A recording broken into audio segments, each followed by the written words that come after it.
motorcycling is for the soul. The acceleration, the centrifugal forces, the wind in your hair, the sound, all this indescribable feeling in the pit of your stomach, all senses are alert. It's pure emotion.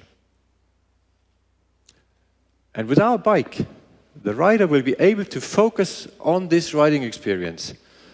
This vehicle is just a vision bike which carries lots of ideas. And I'm sure you will not see this vision bike on the roads in 20, 30 years. But you will see lots of elements of this bike already soon, already sooner than 20, 30 years.